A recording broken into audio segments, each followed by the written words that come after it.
in retinoids, whether it's tretinoin or retin-A or those anti-aging miracle creams, if they sting or they cause irritation, I need you to stop now. We've been sold this idea by the beauty industry that if it stinks, it works. No, it doesn't. It's working to damage your lipid barrier. You may be promoting your collagen production, but on the other hand, you are also promoting inflammation. I'm not coming out with this theory from thin air. I have seen this firsthand, having interfaced with thousands of consumers over nearly 30 years in the beauty industry. Most of my consultations in recent years are with women that have done it all. They've spent all the money, they've followed all the standard advice, and they come to me with red, irritated skin that is damaged, and now they're dealing with some type of rosacea, loss of volume, jowling, inflammation, and sensitivity to most products. They were promised transformation, and what they got instead is simply inflammation. And I know because that happened to me too, not necessarily from tretinoin. I'm 48 years old. I've never touched my skin with any type of prescription retinoid, but at 26, so 22 years ago, my skin just became so inflamed, so raw. I developed perioral dermatitis, sensitivity. I'm still allergic to so many skincare products and makeup. That's why I don't wear any eye makeup whatsoever. And that's because of overuse of skincare ingredients and all of this mainstream advice that I was following being part of the industry. And all I was offered by dermatologists at the time was a long-term course of antibiotics, steroids, and drugstore products that are filled with carcinogens and hormonal disruptors. And so I had to figure it out for myself, and that took me years. It wasn't until 43 years old that I started on the right path to reversing aging, strengthening my skin. It took so much time and effort, but it was all worth it. And that gave birth to the beauty doctrine and functional beauty principles. So now I've healed my skin and it's time to heal yours. Step 1. Stop chasing quick fixes. So you have to first understand, the faster the result, the higher the potential for irritation. There's just no way around it. Let's say you want to renew your skin, you want to brighten it, and you go for that chemical peel or that microdermabrasion. That's a really, really rapid way to renew the skin because you're removing a ton of different layers of the skin. You're also, at the same time, stripping that skin of its natural oils, its barrier layer that protects it from environmental damage, from sunburns, and so on. So the solution is not to not exfoliate at all and not renew. That's not the solution. The solution is to get there, but safely. So do just enough to maintain that cell renewal without causing inflammation. And I call that the TBD method of application. So that's just the Beauty Doctrine method. You'll find that in detail on my website, which is thebeautydoctrine.com. Essentially, you're just using 5 products every day, the minimum, but with maximum effects applied in the right order of application. So water first, oil second, protection with SPF, a gentle cleanse. It's not that difficult. And as far as exfoliation, we limit it to once a week, maybe twice if you're working on something. So my clients that typically have acne or they have scarring or hyperpigmentation, we can go for 2 days a week, but using the right exfoliant, nothing that's too aggressive or too harsh, and given their skin can tolerate it. So it's not a one size fits all. Now, step 2 is to understand that it's not just about the skin. The skin is so thin. It's about all of the structures. So I had to spend years understanding biology. And so we have the bone and we have the muscle on top of it and the fat and the fascia, all these things that we need to maintain as we age. And part of why we sag as we age is not just because we lose collagen. No, that's what dermatologists tell us. We're losing bone and muscle, and we're melting that fat when we're using tretinoin and when we're doing microneedling. So we have to start thinking holistically about the skin and also its supportive structures that keep it plump and firm. And the only way to work with all of those structures or on those structures is to apply functional beauty principles, and that's a term that I coined, essentially supporting your structures with diet, with supplements, with exercise. You absolutely cannot have good, firm skin later in life. I'm talking about your 50s and 60s. If you're not working out and maintaining your bone, it can't happen. And if you thought that Botox will do it for you, you are mistaken, unfortunately. Botox actually causes bone resorption. You are losing bone every time you inject Botox. Some of you might be asking, what is the problem with retinoids or prescription retinoids specifically anyways? So the issue with retinoids is that while they're boosting that collagen, while renewing their skin, they're corroding that epidermis, which is your protective layer. They increase your photosensitivity, which means you age faster when in direct sunlight. So you have a much higher impact from the sun than someone that's not using powerful retinoids. Some studies have shown that they can actually melt facial fat, which by the way is essential to volume. I'm going to link up studies down below and I'm going to read this. As far as subcutaneous fat atrophy, it has been documented in several studies, particularly with isotretinoin and topical retinoic acid. So here's the mechanism. Retinoic acid binds to nuclear receptors, RAR and RXR, that regulate adipocyte differentiation. Overactivation of these receptors inhibit adipogenesis, meaning it prevents the formation and maintenance of healthy fat cells. Retinoids also increase lipolysis, fat breakdown, that's what that is, leading to visible thinning of subcutaneous fat over time. Essentially, yes, you might be boosting collagen. We cannot contest that. Studies have shown that powerful retinoids help us boost collagen and cell renewal, but at the cost of a lot of inflammation, a weaker barrier layer, and melting fat, making our faces pretty much flat. So you're gonna lose those contours that typically denote youth. That's what makes you youthful, is contours of your face. When your face just gets flat, it looks saggy and old.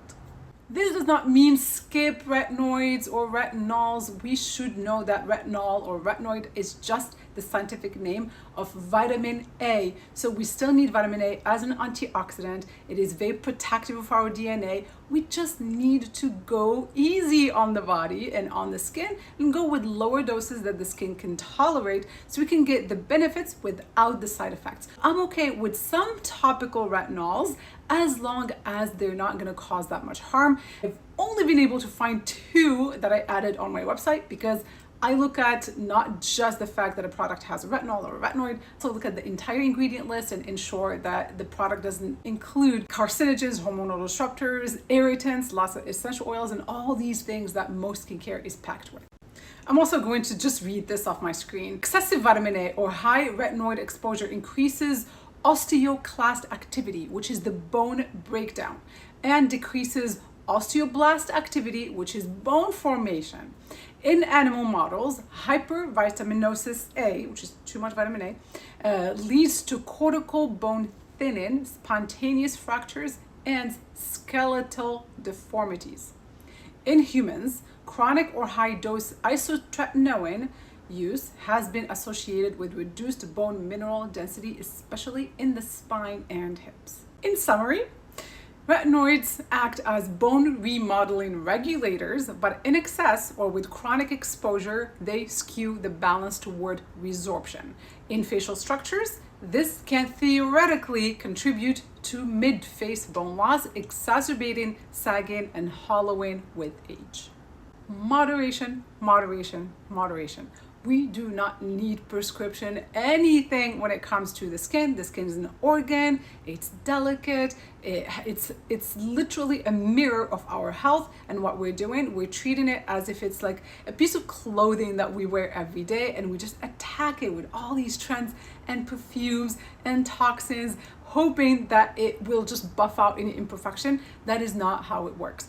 You simply need to support your body's structures, and the end result will be naturally firm, tight skin from the inside up, from the bone up. Let's talk about what you can actually do. Step 1 is to simply rebuild your lipid barrier.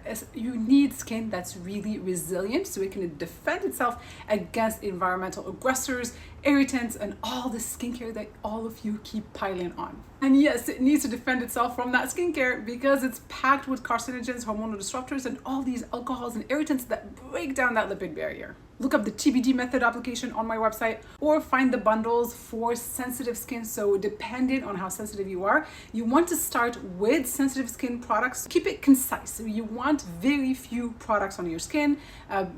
primarily a gentle cleanser, an oil-based serum, and a zinc sunscreen. So you can start with 3 products, skip the exfoliation, skip all the actives for a while. You want to give your skin that time to rebuild, so now you can introduce those actives. So once the skin is now stronger, then you can go with an age-defying routine. And so you can find the Ageless Bundle on my website. It has an example of a routine. It's not the only routine, but it's a sample that can give you some direction.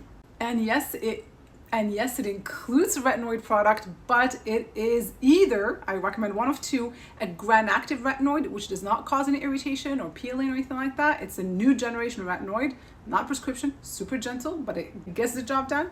Or a liposomal retinol. And so that is one where you take the retinol and trap it in fat so it doesn't cause topical irritation. So when it absorbs into the skin, then it releases. If you're ultra sensitive, you don't want to start with the retinol. Yes, of course, I understand that. I hardly use them myself. Use Bakuchiol. Bakuchiol is a plant retinol that's so light on the retinol factor, and it's highly anti-inflammatory. So it's going to actually protect the skin while giving you those tiny little doses of retinol. Second step is to support collagen from the inside out. Again, remember, your skin is an organ and we have a transport system, which is our blood vessels. They bring us nutrients and they bring oxygen to the skin. So how are we going to drive that? So first, we're going to give the body the raw materials that it needs, and that is high quality protein, high quality collagen, vitamin C, minerals. So that's essentially a healthy diet. I talk about this in all of my courses. Check them out. And so now you've given the body those materials. It's going to start sending those signals to your skin to start making new, fresh collagen. We want to protect that collagen, so make sure you're using your sunscreen. You can boost it by using red light therapy and prevent its breakdown by avoiding sugar and smoking. And remember those blood vessels that transport nutrients to the surface? Well, they're not going to do that so well if you are stagnant. If you're just sitting there sedentary, you need movement. You need to start doing resistance training. You need to start walking. You can jump up and down, do whatever it is that you need to do to get that blood flow. Also, massage your face. And when you apply your skincare in the morning, take time to massage, because that massage brings blood flow. You know, when you massage, you get red. That is blood flow coming to the surface. And guess what it brings with it? Nutrients to feed that skin. Reactivate your mitochondria. Those are the energy centers of our cells. There's so much available to us right now with all of the biohacking movements and the longevity research that's happening. It's just a matter of finding the right tools to apply to start reversing that aging internally. And a few tools, there are many, but a few that I'll mention in this video are CoQ10, NMN, and alpha lipoic acid. And you'll find my top choices on my website as well. Strengthen your fascia, and that's that little layer of fat under the skin, and you can do that with massage. You can do that with facial workouts. You can do it with omega-3 fatty acids and proper hydration, including electrolytes, especially if you're in your 40s and up. We want to avoid inflammation at all costs, which is the true cause of aging. So avoid harsh ingredients, use clean skincare, take probiotics every day, or foods that are high in probiotics or fiber. So eat your asparagus and onion and garlic, kimchi, sauerkraut. Sauerkraut, by the way, is one of the richest foods in vitamin C, which we need for that collagen induction. And these are my top foods to consume for your very best skin. Wild-caught salmon, grass-fed, grass-finished beef. Consume turmeric. I put turmeric in my eggs in the morning every single day. Green tea, it's gotta be organic, and berries. Try to manage stress because it destroys everything. Anytime you're stressed, your body's tapping into all those nutrients that I just talked about, so it needs more support. So try to do breath work, try to go for long walks, take magnesium glycinate in the evening so you can relax and support your nervous system. And of course, there are many adaptogens that can help as well. I'll just name ashwagandha. I really don't want to overwhelm you with too much information in this video, but there are a ton of resources on my website. This is just the blueprint for how to start reversing your aging, how to start supporting your skin in order to avoid those harsh retinoids that have been sold to us as the gold standard. They really aren't. If you like my content, please give it a thumbs up, subscribe, and consider being a paid member. That will help support all of the research, all the content creation that I'm trying to make to change the beauty industry. That's truly my mission. I left corporate America to be the consumer's guide, to bring you unbiased advice, no sponsorships whatsoever. If you've used prescription retinoids and they caused you irritation or issues, please share with us in the comments. That's where we learn from each other. I would love to create that community where we all work together to open everybody's eyes to all the wrong information that's being shared by the beauty industry and mainstream practitioners. And until the next video, be well, be safe, be beautiful. Take